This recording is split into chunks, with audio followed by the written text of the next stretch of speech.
আসসালামু আলাইকুম ওরহমতুল্লাহি ওবরাকাতুহু। ইন্নাল হামদুলিল্লাহ ওয়াসসালাতু ওয়াসসালামু আলা রাসূলিল্লাহ আম্মা বা'দ। প্রিয় দর্শক, আপনাদের সবাইকে জানাচ্ছি অনেক অনেক মোবারকবাদ। আমন্ত্রণ জানাচ্ছি আমাদের এই আয়োজনে। আলহামদুলিল্লাহ, আল্লাহ রাব্বুল আলামিনের কাছে আমরা কৃতজ্ঞতা আদায় করছি যে এই আয়োজনটির মাধ্যমে আমরা আমাদের জীবনে যে সকল ভুলগুলো আমরা করে থাকি সে সকল ভুল সম্পর্কে কিছুটা জানার বোঝার চেষ্টা করছি। অপরাধ সম্পর্কে কিছুটা জেনে বুঝে অপরাধ থেকে যেন বেঁচে থাকতে পারি সেই চেষ্টা করার নিমিত্তই আমাদের এই আয়োজন। আল্লাহ যেন তৌফিক দান করেন, আল্লাহুম্মা আমিন। প্রিয় দর্শক, আমরা কবিরা গুনার বিভিন্ন বিষয় নিয়ে কথা বলছিলাম। তো আজকের পর্বে আমরা যে ব্যাপারটি নিয়ে আলোচনা করব আপনাদের সাথে, ভয়ঙ্কর একটি অপরাধ, ভয়ঙ্কর একটি গুনাহ। পৃথিবীর ইতিহাসে প্রথম যে অপরাধটি সংঘটিত হয়েছিল হযরত আদম আলাইহিস সালাতু ওয়াস সালামের একজন পুত্রের মাধ্যমে, যার নাম হচ্ছে কাবিল। যে ঘটনাটি রব্বুল আলামিন পবিত্র কুরআনুল কারীমে আমাদের শিক্ষার জন্য, এই আয়াত থেকে শিক্ষা নেয়ার জন্য নাজিল করেছেন। ওয়াতলু আলাইহিম নাবা আবনাই আদম বিল হক ইয ক্বাররাবা কুরবানান ফাতুকুব্বিলা মিন আহাদিহিমা ওয়া লাম ইউতাকাব্বাল মিনাল আখর ক্বালা লা আকতুলান্নাক ক্বালা ইন্নামা ইয়াতাকাব্বালুল্লাহু মিনাল মুত্তাকিন। যে আয়াতে কারিমাতে আল্লাহ সুবহানাহু ওয়া তাআলা জানিয়ে দিয়েছেন যে দুজন ভাইকে কোরবানি করার নির্দেশ দেওয়া হয়েছিল। একজনের কোরবানি আল্লাহ কবুল করেছেন, আরেকজনের কোরবানি আল্লাহ তাআলা কবুল করেননি।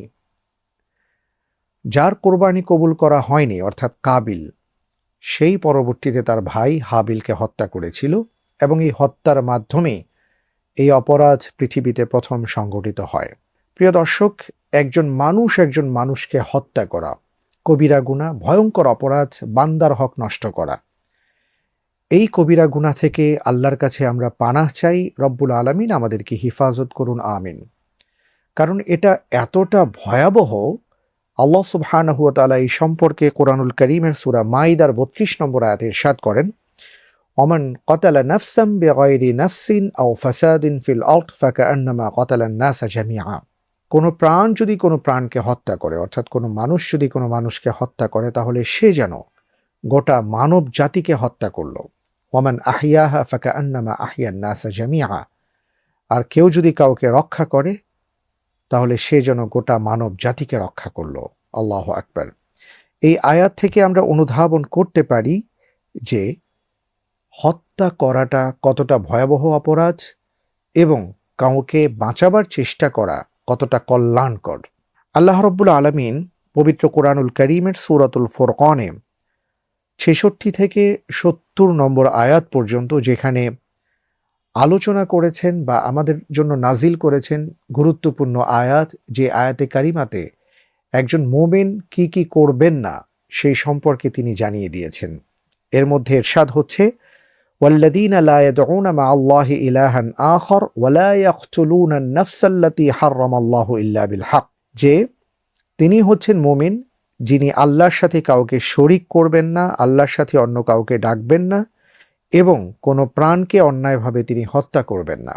হাদিসের মধ্যে এসে এই সম্পর্কে যে লা ইয়াজালুল আবদু ফি ফুসহাতিম মিন দীনিহি মা লাম ইউসিব দামান হারামান।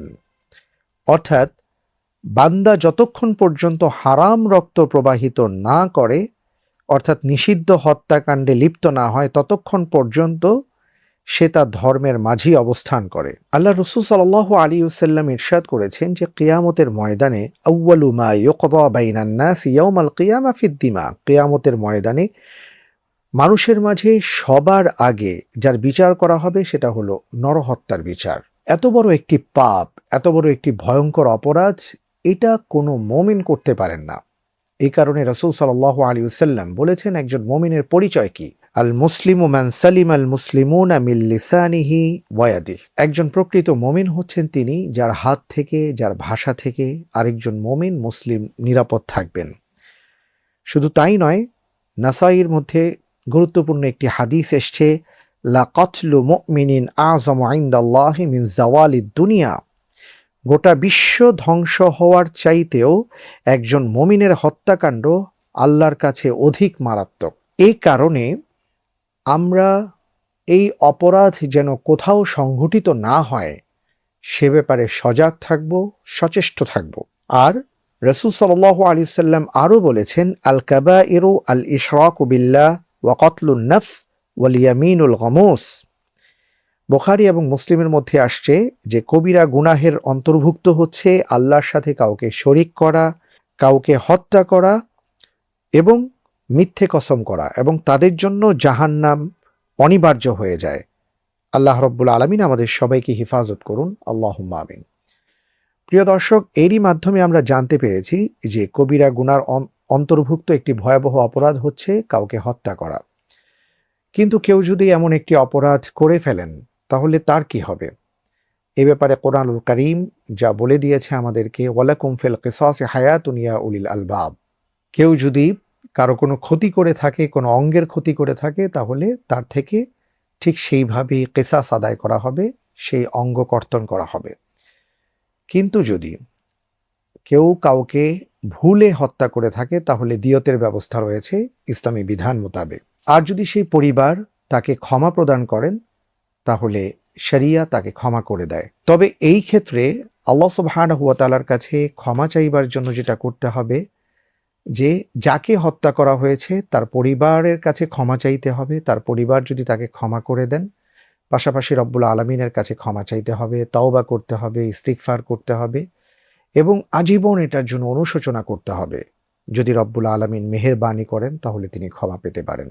অনেকে মনে করে থাকতে পারেন যে আমি এমন একটি অপরাধ করে ফেলেছি, আল্লাহ কি আমাকে মাফ করবেন? অনেককে বলতে শোনা যায় যে হত্যাকাণ্ডের অপরাধে অপরাধী হয়ে যখন দণ্ডপ্রাপ্ত আসামি হয়ে হয়তো ফাঁসির কাঠগড়ায় অথবা যাবজ্জীবন কারাদণ্ডে যারা দণ্ডিত হয়ে থাকেন তারাও আফসোস করে থাকেন। তাদের জন্য একটি কথা বলতে চাই যে আল্লাহ রব্বুল আলামিন গফুরুর রাহিম। যদি তিনি চান, আল্লাহ চাইলে তিনি ক্ষমা করতে পারেন। এক্ষেত্রে একটি ঘটনা আমাদের জন্য শিক্ষণীয় হতে পারে। একজন ব্যক্তি যিনি অপরাধী ছিলেন, সারা জীবন অপরাধ করে বেরিয়েছেন, এমতো অবস্থায় তিনি প্রায় ৯৯টা হত্যা করেছেন, হাদিসের মধ্যে যেটা এসছে। হঠাৎ করে তার বোধোদয় হলো যে আমি যে এতগুলো মানুষকে হত্যা করেছি, আল্লাহ কি আমাকে মাফ করবেন? এরপরে তিনি পাগলের মতন নানা জায়গায় ছুটে বেড়ালেন, মানুষের কাছে দাঁড়ে দাঁড়ে যাচ্ছেন। কেউ বলল যে অমুক জায়গায় যাও, অমুক জায়গায় একজন ধর্মীয় ব্যক্তিত্ব আছেন, তার কাছে তুমি জিজ্ঞেস করো, তিনি তোমাকে কোনো ফয়সালা দিতে পারেন। সেই ব্যক্তি যখন হন্তদন্ত হয়ে পাগলের মতন সেই ব্যক্তির কাছে গেলেন এবং জানতে চাইলেন যে আমি ৯৯ জন মানুষকে হত্যা করেছি, আল্লাহ কি আমাকে ক্ষমা করবেন? তখন তাকে নিরাশ করে দিয়ে সেই ধর্মীয় ব্যক্তিত্ব বললেন যে আল্লাহ তোমাকে ক্ষমা করবেন না। এবার তিনি সেই ধর্মীয় ব্যক্তিকেও হত্যা করে ফেললেন। তারপরে তার বোধোদয় হলো যে আল্লাহ কি আমাকে মাফ করবেন? চিন্তা করতে করতে, মানুষের কাছে জিজ্ঞেস করতে করতে একজন ব্যক্তির সাক্ষাৎ তিনি পেলেন, যিনি বললেন, দেখো, আল্লাহ রব্বুল আলামিন গফুরুর রাহিম, তিনি ক্ষমাশীল, তিনি মেহেরবান, তিনি দয়াবান। তিনি আমাদেরকে নিরাশ হতে নিষেধ করেছেন। সুতরাং আল্লাহর রহমত থেকে তুমি নিরাশ হও না, আল্লাহ তোমাকে ক্ষমা করে দিবেন। তবে হ্যাঁ, তুমি এখন যেখানে আছো, এই সমাজে, এই পরিবেশে তুমি থেকো না, তুমি বরং ভালো কোথাও চলে যাও, অন্য কোথাও চলে যাও, হিজরত করো, আল্লাহ রব্বুল আলামিনের কাছে তওবা করো, ইস্তিগফার করো। এই কথা শুনে সেই যুবক চিন্তা করলেন যে আমি কোথাও গিয়ে আল্লাহর কাছে কায়মনোবাক্যে তওবা করব, ইস্তিগফার করব। এই নিয়তে তিনি যখন পথ চলছিলেন, মালাকুল মউত এসে তার রূহ কবজ করে নিয়ে যায়। এমতো অবস্থায় ফেরেশতাদের মাঝে তখন আলোচনা পর্যালোচনা চলতে থাকে যে সে কি জান্নাতি নাকি জাহান্নামী। একদল ফেরেশতা বলছেন যে যেহেতু এই ব্যক্তি ১০০টি হত্যাকাণ্ড ঘটিয়েছে, সুতরাং সে জাহান্নামী। আরেকদল ফেরেশতা বললেন, তিনি হত্যাকাণ্ড ঘটিয়েছেন ঠিক, তবে তিনি তওবা করতে যাচ্ছিলেন, যেহেতু তার নিয়ত ছিল ভালো, তিনি জান্নাতি।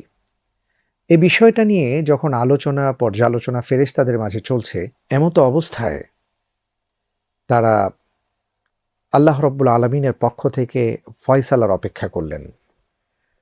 রব্বুল আলামিন মেহেরবান, রহমানুর রাহিম, গফফার, সত্তার, তিনি তার বান্দাকে মাফ করে দেবার জন্য ফেরেশতাদেরকে বললেন, এক কাজ করো, এই ব্যক্তি যেখান থেকে বের হয়েছে, সেই জায়গা থেকে যেখানে মৃত্যুবরণ করেছে, সেই জায়গাটি কাছে, নাকি সে তওবা করার জন্য যে জায়গাটিতে যেতে চেয়েছিল সেই জায়গাটি কাছে, সেটা তোমরা পরিমাপ করে দেখো।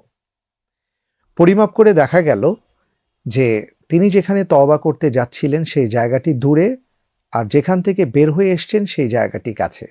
আল্লাহ রব্বুল আলমিনের পক্ষ থেকে ফয়সালা প্রদান করা হলো, এই ব্যক্তি যেই জায়গার কাছাকাছি হবে তার ফয়সালা তাই হবে। অর্থাৎ তার মৃত্যুর জায়গা থেকে তওবার স্থান যদি কাছাকাছি হয় তাহলে তিনি জান্নাতি, আর যদি ওই এলাকা থেকে তার মৃত্যুর জায়গাটি কাছাকাছি হয় তাহলে তিনি জাহান্নামী। বাস্তবতা ছিল তার যে জায়গা থেকে তিনি এসছেন এবং মৃত্যুবরণ করেছেন এই জায়গাটাই ছিল কাছে, তওবার জায়গাটা ছিল দূরে। রহমানুর রহিম, মেহেরবান, দয়াবান আল্লাহ সুবহানাহু ওয়া তাআলা তার বান্দাকে ক্ষমা করে দেওয়ার জন্য যেটা করলেন, যে জায়গা থেকে সে বের হয়েছেন সেই জায়গাটিকে তিনি প্রলম্বিত করে দিলেন, দূরবর্তী করে দিলেন, আর যে জায়গার উদ্দেশ্যে তিনি বের হয়েছিলেন তওবার জন্য সেই জায়গাটিকে তিনি সংকোচন করে দিলেন। যে কারণে ফেরেশতারা বললেন, রব্বুল আলামিন আপনার এই বান্দা তওবা করতে যাচ্ছিলেন এবং সেই জায়গাটি তার জন্য তুলনামূলক কাছে ছিল, আল্লাহর পক্ষ থেকে ফয়সালা দেওয়া হলো, তাহলে সে জান্নাতি। সুবহানাল্লাহি ওয়া বিহামদি। প্রিয় দর্শক, একজন মানুষ ১০০টি হত্যাকাণ্ড ঘটিয়ে আল্লাহর রহমত থেকে নিরাশ না হবার জন্য এবং তওবা করার নিয়ত করায় আল্লাহ তাআলা তাকে মাফ করে দিয়েছিলেন। যে কোনো অপরাধ আল্লাহ রব্বুল আলামিন মাফ করে দিতে পারেন যদি সত্যিকার অর্থে আমরা তওবা করতে পারি। কিন্তু একটা বিষয় মাথায় রাখতে হবে, আল্লাহ তো মাফ করে দিবেন তাই যা খুশি তাই করব, কখনো না। এই ব্যাপারে আমাদের সজাগ দৃষ্টি থাকতে হবে। আল্লাহ রব্বুল আলামিন আমাদের সবাইকে সত্যিকার অর্থে ভালোভাবে তাওবাতান নাসুহা যাকে বলে সেই তওবা করার তৌফিক দান করুন এবং কবিরা গুনাহমুক্ত জীবনযাপন করার তৌফিক দান করুন, আমিন। এই প্রত্যাশায় আজকের মতন বিদায় নিচ্ছি। আসসালামু আলাইকুম ওয়া রাহমাতুল্লাহি ওয়া বারাকাতুহু।